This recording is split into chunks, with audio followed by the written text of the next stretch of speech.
주님은 휘말리지 않았습니다. 그들에게 있어서 예수님은 한치도 양보하지 않았습니다.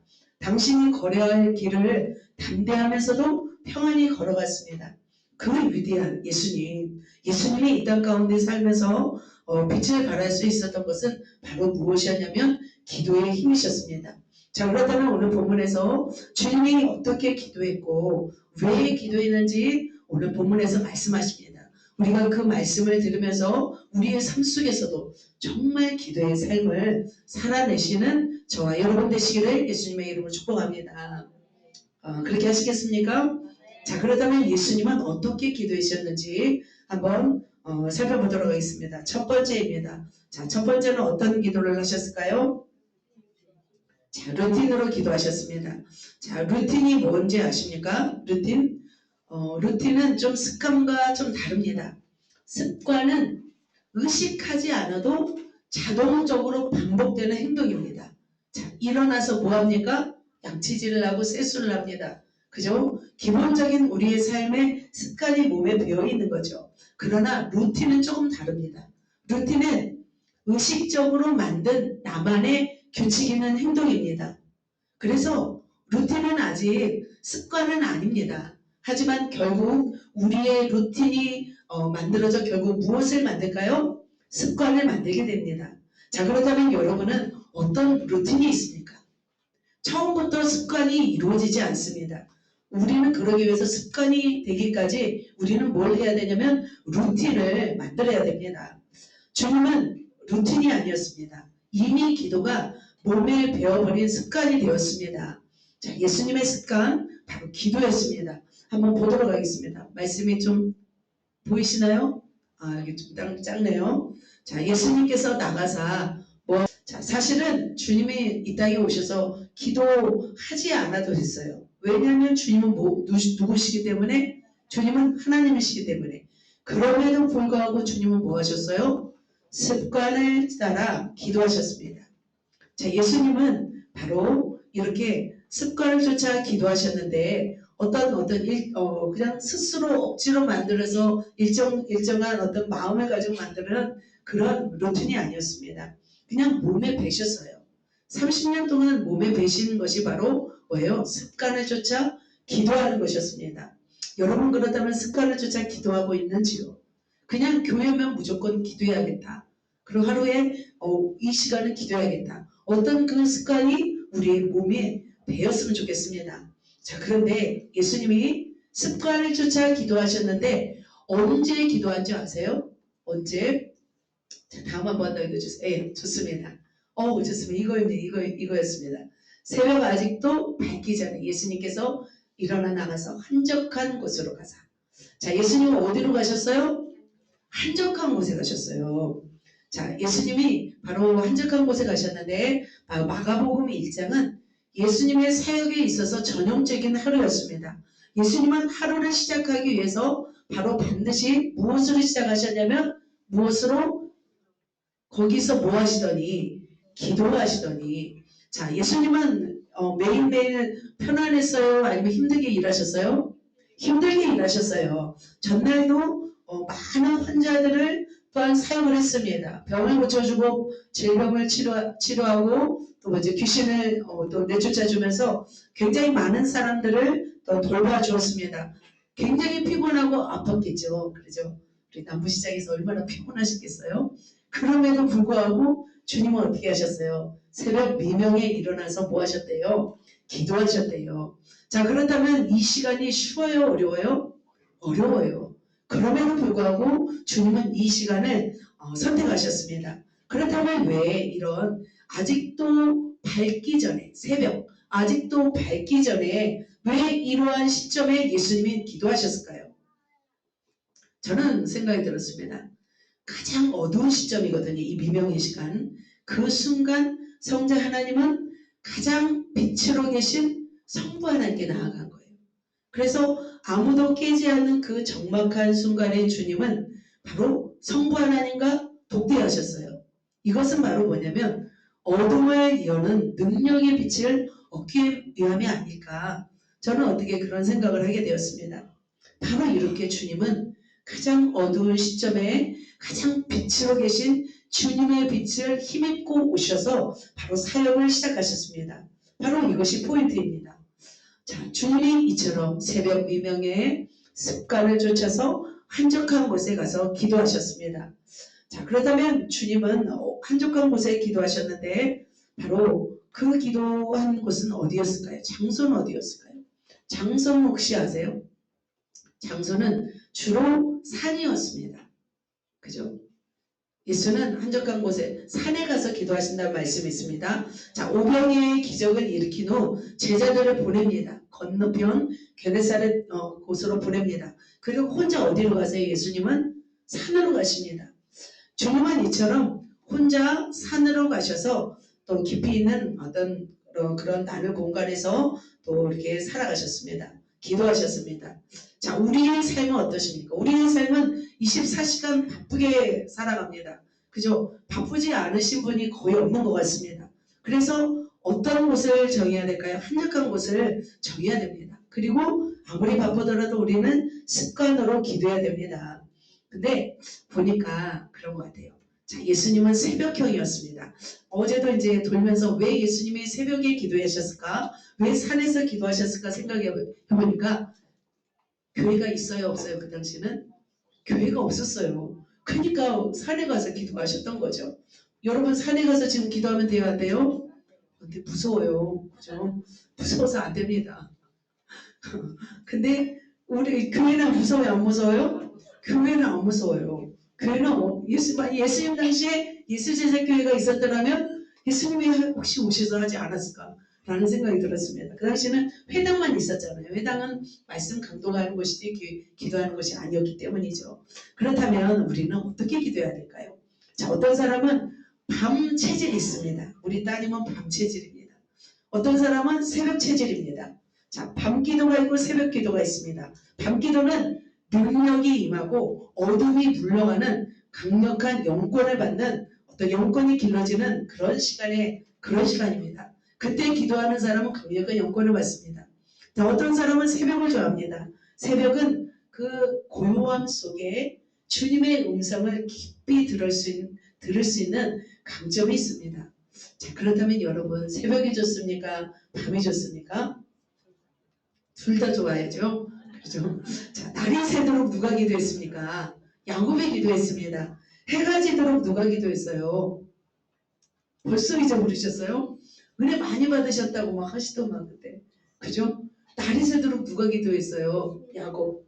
자, 해가 지도록 모세, 아론과 훌 해가지고 기도했잖아요. 자, 예수님은 언제 기도하셨어요? 새벽 미명에. 그것은 여러분이 선택하시면 좋을 것 같습니다. 새벽형인지 밤형인지 아니면 둘 다 하실 건지 하셔서 마음껏 기도하시길 축복합니다. 자, 사랑하는 성도 여러분, 그렇다면 참 우리가 기도를 좋아합니까? 싫어합니까? 좋아해야 될 줄 믿습니다. 죄인은 그런데 본능적으로 기도를 싫어한다고 합니다. 아무리 열정과 기도를 해야 된다고 말을 해도 뭐가 필요해요? 기도할 동기가 필요합니다. 왜 기도를 해야 되는지 인식이 필요합니다. 그 전에는 기도하지 않습니다. 그런데 중요한 것은 먼저 아세요? 우리 인식하기 전에 어떤 동기가 될 때 그때 우리가 기도하지만 그래서 우리 삶 가운데 대충 우리가 기도하고 산다면 우리 인생이 어떻게 될 줄 아세요? 대충 기도하는 사람은 대충의 인생을 살게 됩니다. 왜냐하면 우리의 영성이 우리의 인생을 만들기 때문입니다. 예수님에게 있어서 기도의 생활은 어떤 부분이었어요? 삶의 한 부분이었습니다. 그래서 예수님은 위대한 분이셨지만 위대한 인생을 사셨습니다. 그래서 주님은 습관을 쫓아 한적한 곳에서 새벽 미명에 기도하셨습니다. 장소와 어떤 시간도 중요합니다. 하지만 더 중요한 게 뭐예요? 우리의 습관입니다. 습관. 그래서 이것이 처음에는 습관이 안 됐다면 우리는 무엇으로 만들어야 돼요? 이것을 루틴으로 만들어야 돼요. 루틴으로. 그래서 우리의 습관이 되기까지 우리의 루틴을 정해서 이걸 해야 된다는 거예요. 그래서 하나님은 여러분이 습관이 되기까지 루틴으로 하지 않는다면 어떻게 하실까요? 하나님은 여러분을 바로 어떻게 해서 기도의 사람으로 만들까요? 당하기 싫습니까? 연단을 통해서, 고통을 통해서만이 여러분의 기도에 사람이 만듭니다. 그렇다면 루틴이 쉽습니까? 고난이 쉽습니까? 루틴이 낫겠죠. 고난이 없으면 절대로 기도하기 어려운 체질이 우리 인간입니다. 저도 마찬가지죠. 하나님께서 저를 연단하셨는데 저희 삶이 너무 냉혹했습니다. 결혼했는데 뭐가 없어요? 집이 없었습니다. 사택을 주는 교회로만 가야 했습니다. 자, 집이 없다는 게 얼마나 고통하는지 여러분 아세요? 나가라고 하면 갈 곳이 없는 거예요. 세차게 불어오는 칼바람을 피할 수 없는 안식처가 없는 거예요. 사역을 내려놓으면 살 것이 없는 거예요. 그래서 냉혹한 버려짐이에요. 저희는 집이 없었기 때문에. 그러면 월세라도 살 수 있잖아요. 근데 뭐가 없어요? 돈이 없었습니다. 은행 잔고는 항상 얼마인 줄 아세요? 0원. 그냥 마이너스 0원이었습니다. 그래서 여름의 뜨거움을 몸소 감당해야 했습니다. 에어컨 없이. 겨울에 혹한의 냉기를 견뎌야만 했습니다. 자, 여기까지도 저의 마음이 그래도 견딜만 했지만 가장 힘든 건 뭐냐면 우리가 힘들 때 따스한 온기를 품고 맞이해줄 부모님은 공허한 나루터 같았습니다. 그래서 참 쫓겨나고 버려지고 막 그런다면 우리가 의지할 대상이 없었습니다. 그런데 쉴 새 없이 여기에 또 누가 달라붙어요? 악한 영은 우리의 어떤 그 빈틈에, 약함의 빈틈에 뭘 꽂았습니까? 항상 불화살을 꽂았습니다.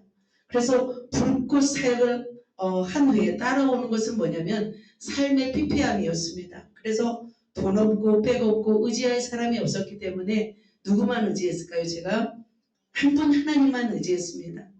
힘들어서 기도하고 아파서 기도하고 쓰러지지 않기 위해서 기도하고 외로워서 기도했습니다. 기도가 한 부분이었기 때문에 사역의 현장은 늘 불꽃이 튀었죠. 부흥이 있었습니다.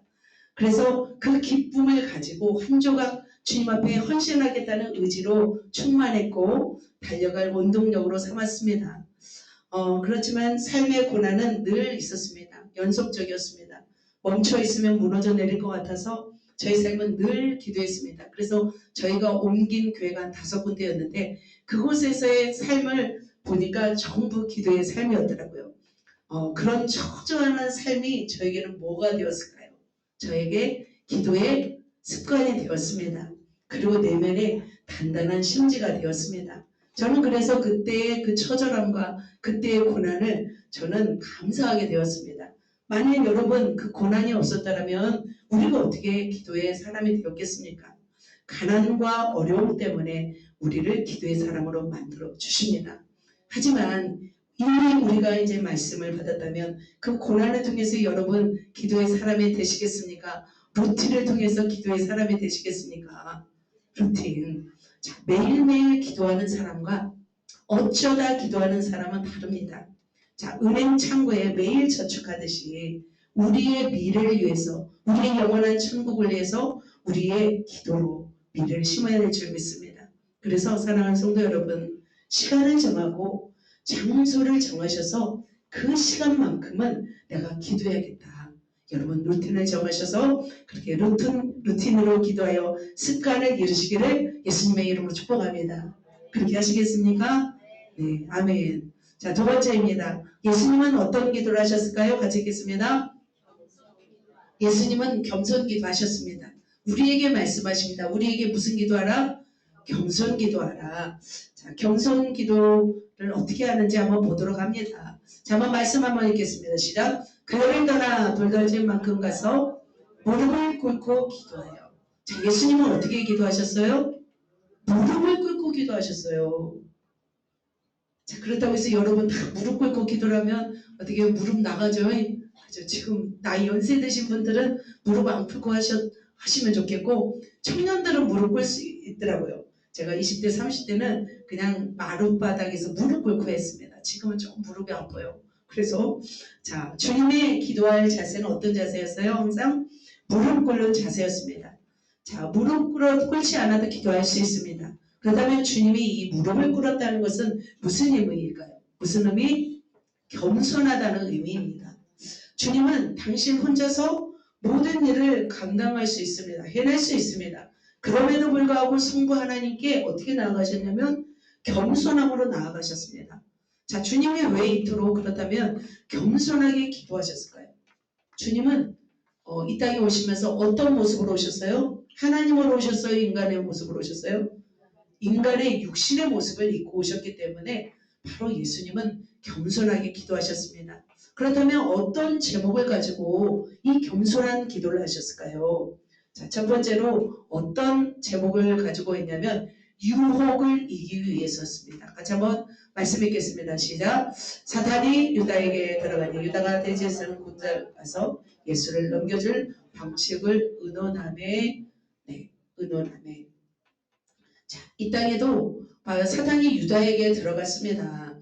유혹은 끊임없이 도사리고 있습니다. 사탄이 지금 누구를 건드렸어요? 가룟 유다에게 들어갔습니다. 예수님도 40일 금식하고 배고프셨습니다. 그때 누가 찾아왔어요? 사단이 와서 예수님을 시험하였습니다. 자, 사단은 꼭 우리를 찍어서 넘어뜨리려고 안간힘을 씁니다. 그래서 주님은 당신이 유혹에 넘어지지 않기를 기도하셨고 제자들에게도 이러한 명령을 하셨습니다. 그래서 누가복음 22장에 바로 이렇게 말씀하고 있습니다. 깨어 있으라 말씀하고 있습니다. 주님은 유혹에 빠지지 않게 기도하라고 하셨습니다. 사단은 끊임없이 우리를 유혹하고 미혹합니다. 그래서 믿음에서 떠나기 위해서 온갖 수단 방법을 가리지 않고 우리를 유혹합니다. 그래서 베드로는 어떤 말씀을 하냐면 만물의 마지막이 가까웠으니 정신을 차리고 뭐하라? 기도하라. 근신하라 깨어라. 너희 대적 마귀가 우는 사자같이 삼킬자를 찾아 두루 찾나니 라고 말하고 있습니다. 이처럼 우리의 삶 속에서 끊임없이 우리를 넘어뜨리는 존재가 누구일까요? 사단입니다. 사단입니다. 굉장히 제가 지금 영적 공격을 엄청 당하고 있습니다. 여러분 모르시죠? 낮에는 안 해. 얘네들이 못 건들다가 밤에 제가 잠들 때. 그러니까 하나님이 지금 엄청난 일을 계획하고 있는데 이것을 지금 방해하기 위해서 저를 엄청 공격하고 있습니다. 그래서 매 순간 다시 내가 깨어나야겠다. 제가 작정을 했습니다. 자, 그렇다면 이 유혹, 시험이라는 것은 어떤 상태일까요? 자, 예수님은 바로 제자들에게 정신을 차리고 한시라도 깨어 있을 수 없더냐라고 말씀하고 있습니다. 시험이라는 뜻은 뭐냐면 어원이 마음이 둘로 나뉜 상태래요. 그래서 바로 시험을 이기는 것은 마음과 관련이 있다는 거예요. 두 마음을 품지 않는다는 거예요. 결국 시험은 어디에서 오냐면 우리의 마음이 갈라지면서 오는 거예요. 그래서 우리의 마음을 정해야 된다는 거예요. 주님은 겟세마네 기도 동산에서 제자들이 잠들었을 때 깨웠습니다. 그들은 육신이 피곤했지만 마음은 원이었지만 육신이 피곤했습니다. 그래서 자신들을 위해서 기도함에도 불구하고 육신이 약해서 넘어졌습니다. 그들의 마음은 깨어 있어야겠죠. 주님이 십자가를 진다고 하고 고난이 닥친다고 하기 때문에 깨어 있어야겠습니다. 그러나 실패의 원인이 뭐였습니까? 바로 육신의 피곤이었습니다. 마음은 있지만 육신이 피곤하였습니다. 그러면 꼭 이 유혹에서 반드시 우리가 실패한다는 거죠. 제자들은 시험에 들지 않도록 기도해야 했습니다. 그 육신의 피곤도 이겨야만 했습니다. 그러나 힘이 없었습니다. 그런데 더 중요한 것은 뭔지 아세요? 중요한 것은 제자들은 기도해야 할 타이밍을 놓쳤다는 거예요. 자, 농부가 언제 씨를 뿌리나요? 봄에. 근데 다 그것도 계절마다 다 다르더라고요. 3월에 뿌릴 거, 4월에 뿌리고 5월에 뿌리고 다 다르더라고요. 그 타이밍에 씨를 뿌리지 않으면 그 열매를 거둘 수가 없습니다. 자, 우리도 마찬가지입니다. 우리도 딱 타이밍이 있습니다. 기도해야 할 타이밍이 있습니다. 그래서 100일 동안 나라 민족을 위해서 기도했잖아요. 마찬가지로 제자들도 그 타이밍이 있었습니다. 그 시간 그때 함께 예수님과 함께 기도했더라면 베드로가 예수님을 부인했을까요? 닭 울기 전에 네가 닭이 2번 울고 3번 나를 부인하리라 말씀하시잖아요. 부인하지 않았을 것입니다. 만약 그 타이밍에 제자들도 기도했더라면 예수님이 잡히실 때 도망가지 않았을 거예요. 마찬가지. 우리도 언제든지 겸손하게 기도하지 않으면 시험에 넘어질 수 있다는 것이죠. 그래서 주님은 제자들이 넘어질 걸 아셨기 때문에 미리 어떤 기도를 하셨냐면 이런 기도를 하셨습니다. 같이 한번 읽어볼까요? 시몬아 시몬아 보라 사단이 너희를 밀가부르듯 하려고 요구하였으나 그러나 내가 너희를 위하여 내 믿음이 떨어지지 않기를 기도하였노니. 예수님은 아셨어요. 베드로가 바로 부인할 것도 아셨고 베드로의 믿음이 떨어질 것도 아셨어요. 그래서 사단이 요구를 했대잖아요. 그런데 예수님은 미리 기도하셨어요. 믿음이 떨어지지 않기를 기도하셨어요. 이 말씀을 하신 후에 바로 어떤 말씀하냐면 베드로가 닭 울기 전에 네가 나를 3번 부인하리라 말씀하십니다. 자, 어떤 자들도 이 악한 영의 시험을 이길 수 있어요? 없어요? 이길 수 없습니다. 우리가 악한 영을 이길 수 있을 거라고 생각하세요? 우리의 육신으로 못 이겨요. 근데 어떤 자가 승리할 수 있어요? 기도로 준비한 자. 미리 기도한 자는 승리할 수 있습니다. 그래서 우리는 겸손하게 어떻게 해야 돼요? 기도해야 됩니다. 나는 언제든지 악한 영 이길 수 있어. 이게 아닌 거예요. 우리는 언제든지 믿음으로 기도로 심겨놓을 때 이길 수 있습니다. 자, 두 번째, 주님이 겸손 기도를 하셨습니다. 자, 뭘 위해서 겸손 기도를 하셨을까 읽겠습니다. 사역을 승리하기 위해서입니다. 자, 예수님은 모든 사역에 있어서 흠집이 없었습니다. 완벽했고 탁월했습니다. 자, 그렇다면 왜 이렇게 예수님이 탁월하셨을까요? 겸손하게 성부 하나님께 기도하셨기 때문입니다. 자, 대표적으로 이 말씀이 있습니다. 누가복음 6장 12절, 13절 같이 한번 이 말씀 읽겠습니다. 이때 예수님께서 기도하시러 산으로 가사 밤이 새도록 하나님께 기도하시고 밝음에 그 제자들을 부르사 그 중에서 12를 택하여 사도라 칭하셨으니. 자, 예수님이 어떻게 기도하셨습니까? 기도하러 산으로 가셔서 얼만큼 기도하셨어요? 밤이 새도록 기도하셨어요. 그렇다면 예수님은 왜 밤이 새도록 기도하셨어요? 누구를 세우려고? 12사도를 세우려고 예수님은 밤새워서 기도하셨어요. 저도 큰일 났나. 내년에 이제 밤새워서 리더를 세워야 할 텐데. 네, 그러죠. 자, 예수님은 12사도를 세우기 위해서 한두 시간이 아니었습니다. 잠시 음성 듣고 세우지 않았습니다. 예수님이 얼마나 탁월하신 분이에요. 나다나엘 그 사람의 마음까지 아는 분이에요. 예수님은. 그죠? 예수님처럼 이렇게 지혜와 지식과 어떤 영성이 충만하신 분이 바로 밤새워 기도하셨다는 것은 예수님도 겸손하시기 때문입니다. 조금도 실수하여서 제자들을 잘못 세우지 않기 위해서 하나님께 밤새워 기도했습니다. 그래서 예수님은 중요한 결정을 하실 때마다 굉장히 겸손함으로 최선을 다해서 기도하셨습니다. 마찬가지입니다. 그렇다면 우리는 어떻게 해야 될까요? 우리도 무슨 일을 결정하고 실행하기 전에는 정말 하나님의 뜻을 묻고 기도해야 될 줄 믿습니다. 믿습니다. 그런데 만약에 예수님이 밤새워 기도하지 않았다면 어떻게 하셨을까요? 선택이 달라지실 수도 있습니다. 어쩌면 가룟 유다를 선택하셨을까요? 어쩌면 물론 예수님은 완벽하시지만 가룟 유다 선택 안 하셨을 것 같아요. 평범한 11명 선택해서 제된 사람도 있지 않을까라는 생각이 들었습니다. 자, 주님이 이처럼 밤새워 기도하시면서 자신의 뜻이 아니라 하나님의 뜻을 바랐기 때문에 뜻을 따랐기 때문에 12사도가 탄생한 것입니다. 바로 이처럼 예수님은 어떤 사역을 하시기 전에 그래서 새벽에 일어나서 하루의 일과를 위해서 기도하셨듯이 그 기도를 통해서 바로 사역의 열매를 맺게 되는 걸 볼 수 있습니다. 저와 여러분도 마찬가지입니다. 어떤 사역을 시작할 때 우리의 셀 온들을 위해서 어떤 일을 진행할 때 반드시 우리가 해야 할 일들은 바로 기도 사역인 줄 믿습니다. 겸손한 기도인 줄 믿습니다. 그래서 기도와 사역에는 관계가 있습니다. 4가지 특성이 있습니다. 자, 여러분 한번 몇 번인지 한번 보도록 여기는 안 썼네요. 제가. 자, 어떤 관계가 있냐면 첫 번째, 사역은 많은데 기도가 부족한 사람이 있어요. 내가 막 일이 많아요. 근데 기도가 부족해. 그럼 어떤 일이 일어날까요? 터덕터덕 힘이 없습니다. 가긴 하지만 힘이 없습니다. 자, 두 번째, 사역은 없어요. 기도만 많은 사람이 있어요.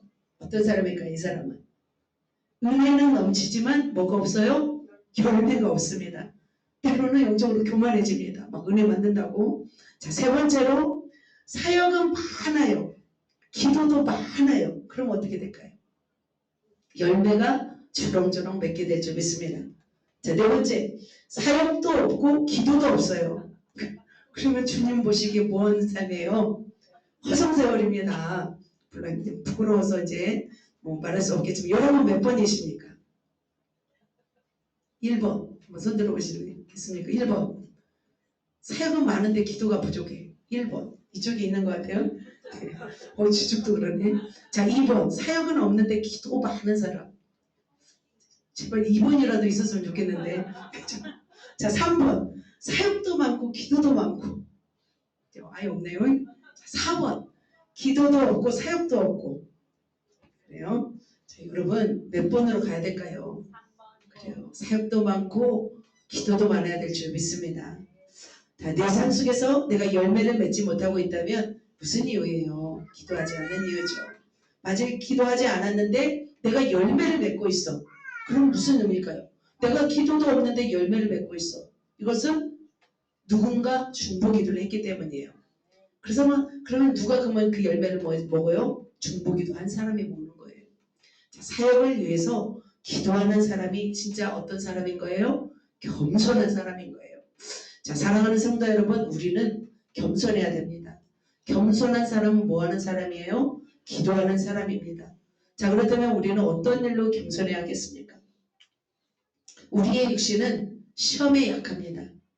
우리의 일이 바빠서 타이밍을 놓쳐버리면 안 됩니다. 그러면 시험이 올 수가 있어요. 그래서 세상적으로 바쁘다고 해서 그 사람이 부지런한 경우는 아니에요. 영적으로 게으른 경우가 많습니다. 그래서 하나님 사람들은, 소명받은 하나님의 사람들은 가치 있는 일로 바빠야 돼요. 기도하는 일로 바빠야 돼요. 하나님의 일을 위하여 바빠야 돼요. 그러면 기도하잖아요. 하나님께서 그 일들을 대신해 줘버려요. 그렇지 않으면 우리가 기도하지 않고 사역하고 기도하지 않고 살아가면 누구의 공격이 대상이냐면 마귀의 공격 대상이 됩니다.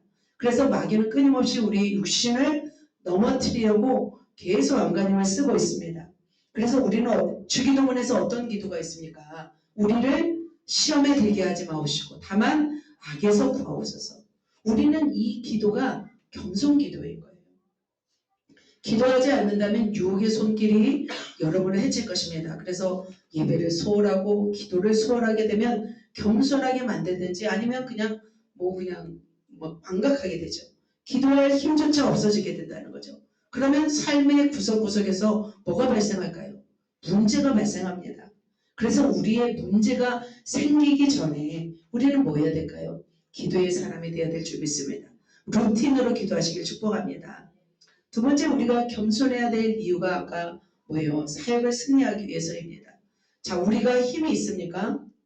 능력이 있습니까? 우리는 우리의 힘으로는 하나님의 사역을 감당할 수 없다는 것을 우리는 알아야 돼요. 세상의 일은 어쩌면 내가 능력을 가지고 할 수 있어요. 하지만 주님의 일은 철저하게 주님의 능력이 아니면 할 수가 없어요. 해서도 그게 열매가 안 됩니다. 주님의 일은 우리의 능력으로 일도 할 수 없습니다. 그것을 아는 사람이 바로 겸손기도하는 사람입니다.